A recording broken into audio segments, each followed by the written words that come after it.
first console was the Super Nintendo, and I absolutely loved it. I was all about Yoshi's Island, Killer Instinct, and Mario All-Stars. At the time, even after getting an N64, which I did enjoy, my heart was still with the Super Nintendo as a kid. And this got me thinking at a young age, what happens when this console gives out and stops working? Well, luckily it's still kicking, and this is still what I use to capture my SNES footage today. But I had no idea when I was a kid that things like the Super NT would exist, or that this guy would still be totally functional. So one day I was at Toys R Us with my mom, towards the end of the Super Nintendo's lifespan, and I saw a bin full of cheap, smaller looking Super Nintendos. These were called the SNS 101 model, which was marketed as the Super NES Control Deck. This was released in 1997, 1 year after the Nintendo 64, and it was discontinued in 1999. People also call it the New Style Super Nintendo, the SNES Junior, SNES Slim, the SNES 2, or the SNES Mini. It has a lot of names. In Japan, it was released as the Super Famicom Junior. Re-releasing sleeker and cheaper versions of systems is nothing new when it comes to Nintendo. They did the same thing when releasing the NES Top Loader, AV Famicom, and the Wii Mini. Anyway, I somehow managed to convince my mom to buy me one of these new style Super Nintendos as a backup.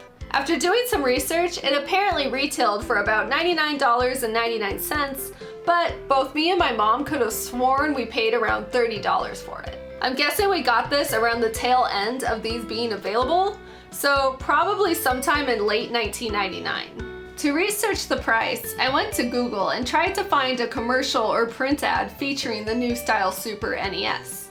I couldn't find anything, which is weird to me because these must have been advertised somewhere. I guess this would explain why whenever a friend of mine would see it back in the day, they would have no idea what they were looking at. They must not have really been advertised since Nintendo was well into the N64 era at this point. And once the SNES Classic came out, which is often called the SNES Mini, it was even harder to find information on this often forgotten SNES model. This model has come up in conversation for me a few times since the SNES Classic came out, and it usually ends with somebody going, "Oh, you mean that tiny SNES that just came out?" Now, this system wasn't targeted towards people who already had the Super Nintendo.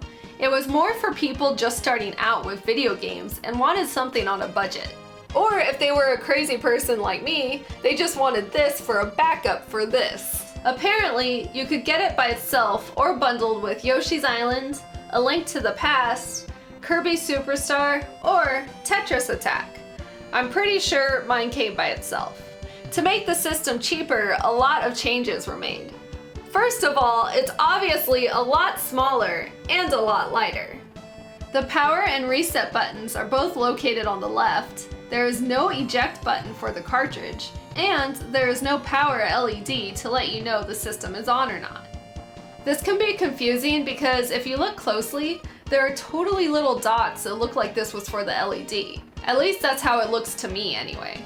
According to the box, apparently the controllers were changed as well. Unlike the original SNES controllers, these didn't have the Super Nintendo logo at the top, just the classic Nintendo logo. Now, I don't personally remember this being the case, and after looking through all of my Super Nintendo controllers, all I could find are the ones with Super Nintendo at the top. So I went to eBay and I finally found some being sold with the new controller. However, most consoles being sold come with the classic Super Nintendo controller. And now for the technical part. This version doesn't support S-Video or RGB. It only supports composite. But if you're technically savvy, apparently it's pretty easy to mod one of these to make this happen since the hardware is still inside of it. I guess I find this model interesting because your average person doesn't seem to remember these at all. But I'm pretty sure they remember the top loader NES. It's pretty cute, and I like to think of it as the Super Nintendo's kid sister. Did any of you guys own this model of the SNES as a kid? If so, did other kids know what it was, or was it just kind of a thing you stumbled upon in the store? Let me know in the comments, and thanks for watching.